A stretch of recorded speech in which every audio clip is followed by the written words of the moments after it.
तो जैसा कि अब हम सब जानते हैं कि लोकी सीरीज के आने के बाद से मार्वल सिनेमैटिक यूनिवर्स के अंदर बहुत ही ज़्यादा चेंजेस हो चुकी हैं, जिसमें सबसे बड़ी चेंजेस जिसके ऊपर हमने पहले भी बात करी थी वो थी मल्टीवर्स। अब जब से ही मैंने वो अपनी मल्टीवर्स वाली वीडियो बनाई थी, इसके अंदर हमने लोकी सीरीज के ऊपर डिस्कशन करी थी, तो आप लोगों के डीएम्स के अंदर मैसेजेस आने लग गए कि ये मल्टीवर्स आखिरकार एमसीयू के अंदर किस तरह से काम करती है, क्योंकि ये तो पहले से भी एग्जिस्ट होनी ही चाहिए थी, क्योंकि एमसीयू तो शुरू से एक मल्टीवर्स का हिस्सा है। क्योंकि डॉक्टर स्ट्रेंज के अंदर हमने एंशिएंट वन को ये कहते हुए सुना था कि इस तरह के और भी इस तरह की रियल्म्स हैं, इस तरह की रियलिटीज़ हैं जिसके बारे में तुम नहीं जानते हो। तो इससे बहुत सारे लोग यही समझ रहे थे कि अब तक एमसीयू के अंदर जो है मल्टीवर्स एग्जिस्ट करती थी, लेकिन लोकी सीरीज के आने के बाद हमें इस बारे में पता चला कि मल्टीवर्स एग्जिस्ट तो कर सकती थी, लेकिन आज तक उसको करने नहीं दिया गया। और उसके पीछे कोई और नहीं बल्कि ही हू रिमेन्स था, जिसने अपनी टीवीए बनाई थी और उसके जरिए ही उसने कभी मल्टीवर्स बनने नहीं दी, और जो कोई भी चीज़ मल्टीवर्स बना सकती थी वो लोग उसको खत्म कर दिया करते थे। तो वैसे तो मैं ऑलरेडी जो हूँ मल्टीवर्स के ऊपर एक बहुत ही ज़्यादा डिटेल वीडियो बना चुका हूँ नो योर यूनिवर्स के एपिसोड 2 के अंदर। तो अगर आपने अभी तक वो वाली वीडियो नहीं देखी है तो उसका लिंक मैं नीचे डिस्क्रिप्शन में जरूर डाल दूंगा, आप उस वीडियो को जरूर चेकआउट कीजिएगा। लेकिन आज की इस वीडियो बनाने का मकसद ये है मल्टीवर्स के ऊपर कि जो हमारे नए व्यूवर्स आ रहे हैं, जो कि एमसीयू को देख रहे हैं, जो कॉमिक्स नहीं पढ़ते हैं, उनको आसान लफ्जों में मल्टीवर्स समझाना कि ये क्या चीज़ है और ये किस तरह से काम करती है। सो गाइस, दिस इज पीट टाइगर, और आज की इस वीडियो के अंदर मैं आपको बताने वाला हूं कि आखिरकार ये मल्टीवर्स किस भला का नाम है, ये किस तरीके से काम करती है, और मल्टीवर्स के अंदर ऐसी कौन कौन सी चीजें होती है जिनके बारे में आपको पता होना चाहिए, जो कि अब हम फ्यूचर प्रोजेक्ट्स के अंदर देख सकते हैं। तो चलिए बिना किसी और बात के इस वीडियो को स्टार्ट करते हैं।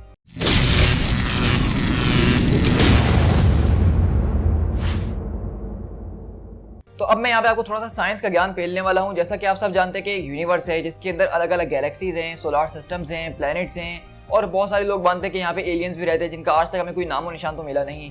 लेकिन बताने का मकसद ये कि ये हमारी पूरी की पूरी यूनिवर्स है जिसके अंदर सारी की सारी वो चीज़ें शामिल हैं जिसको हम ऑब्जर्व कर सकते हैं, जिसको आज तक साइंस ने पता करा है। लेकिन कुछ साइंटिस्ट का ऐसा भी मानना है कि इस तरह की एक और यूनिवर्स भी कहीं और मौजूद है जो कि सेम हमारी यूनिवर्स जैसी है, लेकिन उसके अंदर कुछ थोड़ी बहुत चेंजेस हैं। वहाँ पे फिजिक्स के लॉज जो है वो थोड़े से चेंज हैं, वहाँ पे ग्रेविटी अलग तरीके से काम करती है, लेकिन वो ऑल दो है ही बिल्कुल हमारे जैसे एक कॉपी की तरह। तो इस थ्योरी को बहुत ज़्यादा साइंटिस्ट ने सपोर्ट भी करा है, और बहुत सारे लोग इसको सिर्फ मिथ्स और लेजेंड्स की तरह ही मानते हैं, और उसके ऊपर बात करना भी समझते हैं एक बेवकूफ़ी है और बच्चों का खेल है। लेकिन जब से ही पॉप कल्चर यानी कि साइंस फिक्शन मूवीज वगैरह आना शुरू हुई, तो तब से ही मल्टीवर्स के कॉन्सेप्ट के ऊपर बहुत ही ज्यादा गहरा असर पड़ा है। क्योंकि हर एक मूवी के अंदर हम देखते हैं कि हमें alternate realities, parallel world, parallel universes, ये सारे के सारे अलग अलग नाम एक ही चीज को डिफाइन करते हैं कि इस तरह की एक और दुनिया मौजूद है जिसके अंदर हमसे थोड़ी सी रियलिटी चेंज हो सकती है। तो मल्टीवर्स के कॉन्सेप्ट को समझने के लिए उससे पहले हम अपने यूनिवर्स के थोड़े से कॉन्सेप्ट को समझ लें कॉमिक्स और इन सारी की सारी एमसीयू मूवीज के हवाले से। तो जैसा कि मैंने आपको बताया था कि एक यूनिवर्स मौजूद है जिसके अंदर सारी की सारी चीजें मौजूद हैं।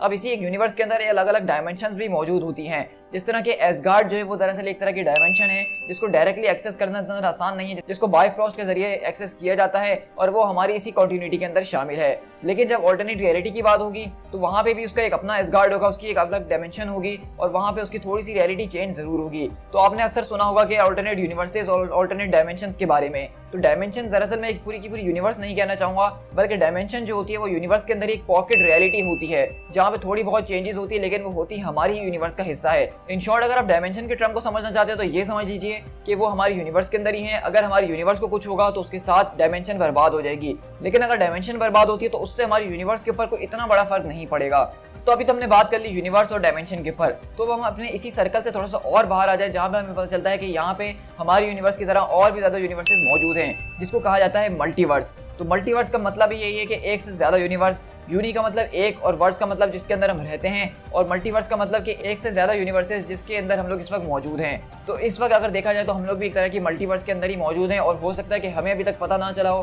कि उन मल्टीवर्स को एक्सेस किस तरह से करना है। लेकिन सबसे बड़ा सवाल जो लोगों के दिल में आता है वो ये आता है कि दरअसल मल्टीवर्स बनती कैसे है, और मल्टीवर्स बनाने का क्या फायदा है, इसको मूवीज और कॉमिक्स वगैरह के अंदर इतना क्यों जो है हाइप देके सिखाया जाता है। तो सीधी सी बात यह है कि मल्टीवर्स से फायदा ये होता है कि आप एक ही स्टोरी के अलग अलग रूप दिखा सकते हैं और आपकी मेन स्टोरी के ऊपर जरा सा भी फर्क नहीं पड़ेगा। तो चलिए मैं इसको आसान करके आपके साथ समझाता हूँ। तो मार्वल कॉमिक्स और मार्वल सिनेमैटिक यूनिवर्स में मल्टीवर्स जिस तरह से काम करती है उसको स्ट्रिंग थ्योरी कहा जाता है, और इसको ब्रांच थ्योरी के नाम से भी बताया जाता है। तो बिल फर्ज आप समझ लीजिए कि आज मैं यहाँ पे बैठ के आपके सामने वीडियो बना रहा हूँ एक मल्टीवर्स के टॉपिक के ऊपर, लेकिन जब मैं ये वीडियो बना रहा था तो उस वक्त मेरे पास दो चॉइसेस थी, या तो मुझे वीडियो आज बनानी है या तो मैं ये वीडियो नहीं बनाऊंगा और इसको स्किप कर दूंगा। अगर मैंने इस वीडियो को स्किप कर दिया होता तो वो एक ऑल्टरनेट रियलिटी बन चुकी होती जिसके अंदर मैंने वीडियो नहीं बनाई और मैं अपना कोई और सा काम कर रहा होता। शायद मैं नीचे जाके क्रिकेट खेल रहा होता या अपने पेपरों की तैयारी कर रहा होता, लेकिन आज मैंने फैसला करा कि मैं इस वीडियो को बनाऊंगा। तो जो मैं वीडियो बना रहा हूँ वो मैं अपनी इसी यूनिवर्स के अंदर बैठ के बना रहा हूँ जिस यूनिवर्स के अंदर मैं रह रहा हूँ। लेकिन एक ऐसी कोई अल्टरनेट यूनिवर्स मौजूद है जहाँ पे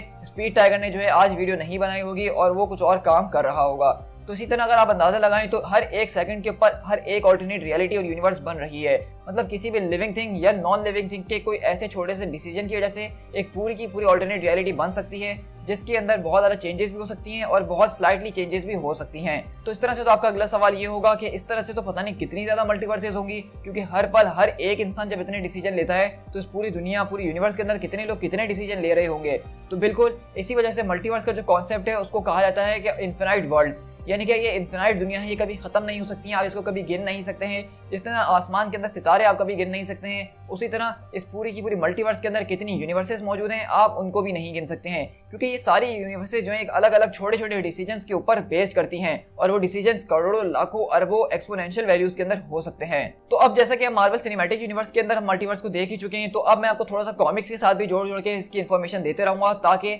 उसके जरिए आपको पता चल सके कि फ्यूचर प्रोजेक्ट्स के अंदर एमसीयू के क्या क्या चीजें हम देख सकते हैं। तो जैसा कि अभी तक मैंने आपको यूनिवर्स बताया, डायमेंशंस बताई, मल्टीवर्स बताई, अब अगर हम इसी मल्टीवर्स को एक कलेक्शन बना दें और एक जगह हम जमा कर दें सारी की सारी मल्टीवर्सेस को, तो वो कहलाता है मेगावर्स। क्योंकि मार्वल की ऑफिशियल हैंडबुक में इसको एक टर्म दिया गया है कि जो सारी की सारी मल्टीवर्सेस मौजूद हैं उन सबका जब कलेक्शन एक जगह जमा कर लिया जाए तो उसको टर्म दी जाती है मेगावर्स। यानी कि उस मेगावर्स के अंदर मार्वल की जितनी भी मल्टीवर्सेस हैं, एमसीयू वाली यूनिवर्स हो गई, कॉमिक वाली यूनिवर्स हो गई या और भी दूसरी अल्टरनेट यूनिवर्सेस हो गई, वो सब एक मेगावर्स का हिस्सा है जो कि मार्वल मेगावर्स है। लेकिन मार्वल कॉमिक्स के अंदर एक जबरदस्त किस्म की एक और जगह पाई जाती है जिसको बियॉन्ड वर्स कहा जाता है। और बियॉन्ड वर्स एक ऐसी जगह बताई जाती है जो कि इस मल्टीवर्स के यानी कि मेगावर्स के सर्कल से बाहर है, और वो जो है पूरी की पूरी मल्टीवर्स को कोई भी बंदा एक्सेस कर सकता है, या फिर बियॉन्ड वर्स के अंदर जो लोग मौजूद हैं वो इस पूरी की पूरी मल्टीवर्स या मेगावर्स की सारे के सारे लोगों को एक्सेस कर सकते हैं। और इस बियॉन्ड वर्स के अंदर जो रहते हैं लोग वो कोई और नहीं बल्कि बियॉन्डर्स कहलाते हैं। और मार्वल कॉमिक्स के अंदर जो है बियॉन्डर्स एक ऐसी रेस है जो कि मोस्ट पावरफुल रेस है।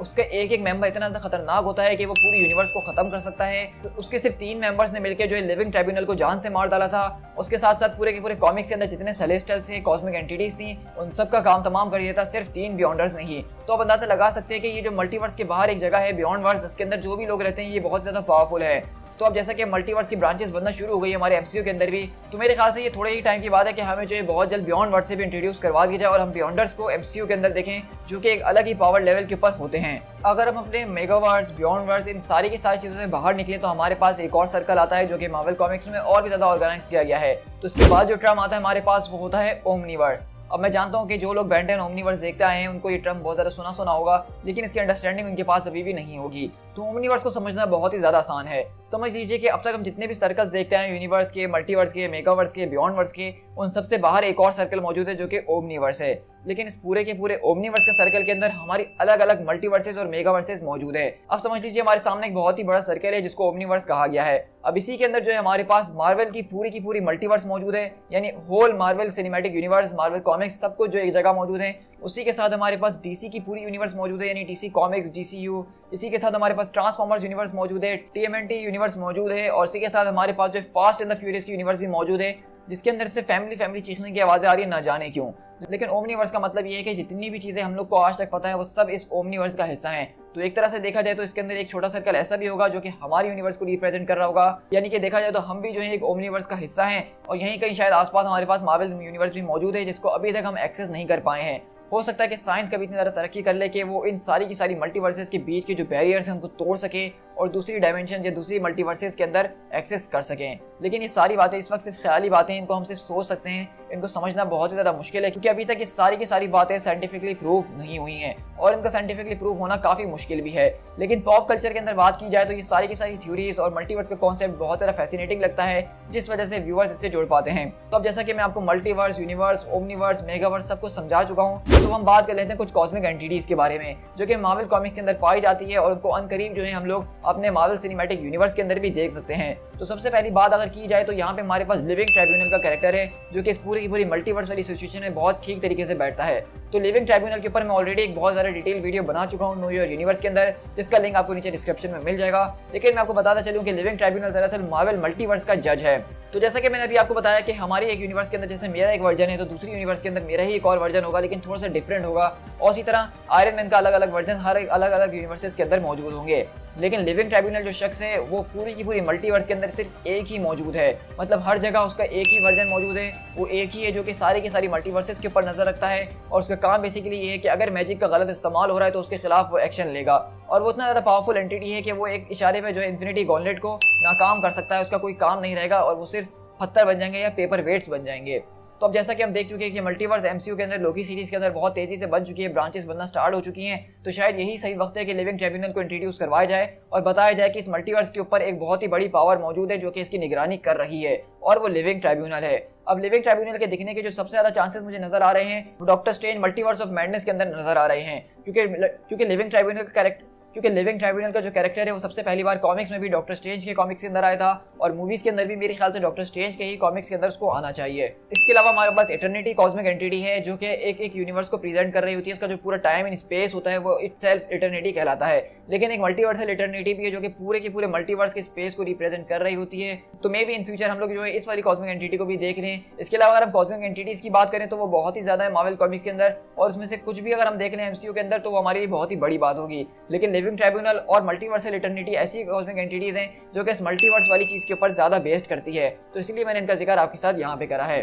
तो अब जब से लोकी सीरीज के जरिए मल्टीवर्स को इंट्रोड्यूस करवा दिया गया तो अब हमारे पास एंडलेस पॉसिबिलिटीज हैं। अब हम उन स्टोरीज को देख सकते हैं जिनको हम कभी इमेजिन किया करते थे, वो भी व्हाट इफ सीरीज के जरिए, कि अगर आयरन मैन ने ये किया होता और ये ना किया होता तो क्या होता, अगर कैप्टन अमेरिका ने सुपर सोलर सीरम ना लिया होता तो क्या होता। तो ये सारी की सारी वो छोटी छोटी चीजें जिनको हम कभी इमेजिन किया करते थे अब वो हम उनको देख सकते हैं, क्योंकि वो ये सारे सिनेरियोज जो है वो एक मल्टीवर्स का हिस्सा है, वो एक ऑल्टरनेट रियलिटी का हिस्सा है। उससे हमारी मेन टाइमलाइन के ऊपर कोई फर्क नहीं पड़ेगा क्योंकि वो हमारी मेन कॉन्टिन्यूटी है। तो अब देखने में काफी ज्यादा मजा आने वाला है कि किस तरह से एमसीयू के अंदर अगले 10 साल का जो कंटेंट होने वाला है वो इस पूरे के पूरे मल्टीवर्स और मल्टीवर्सल वॉर के ऊपर होने वाला है। और मुझे लग रहा है कि ये सारी की सारी चीजें जो यहाँ से बिल्डअप करते हुए सीक्रेट वॉर की तरफ जा रही हैं, जिसको जॉ रूसो और एंथनी रूसो ने जो है एवेंजर्स इन्फिनिटी वॉर और एंड गेम के टाइम पे टीज भी किया था कि कभी अगर सीक्रेट वॉर्स की मूवी बनी तो वो उसको जो है डायरेक्ट करने के लिए जरूर वापसी आएंगे। और मेरी नजर में सीक्रेट वॉर्स का जो कॉमिक बुक इवेंट है वो आज तक का सबसे जबरदस्त इवेंट है जिसको आज तक मैंने पढ़ा है। तो मैं इसकी बहुत ज्यादा उम्मीद करता हूँ कि सीक्रेट वॉर्स का इवेंट हमें एमसीयू के अंदर भी देखने को मिले, सेम उसी लेवल के ऊपर जिस तरह हम कॉमिक्स के अंदर उसको देखते आए हैं।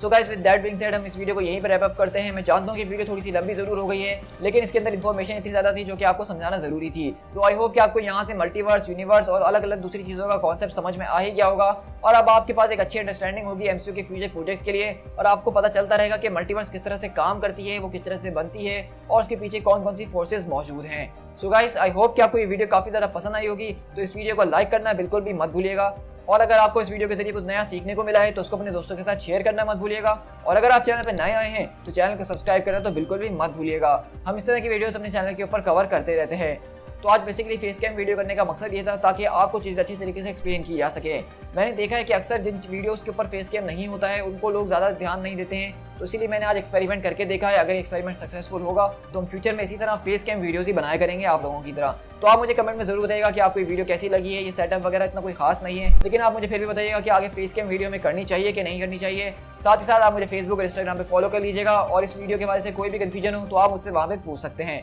So guys this is P Tiger, मिलते हैं अपनी किसी और वीडियो के साथ। Till then thank you so much.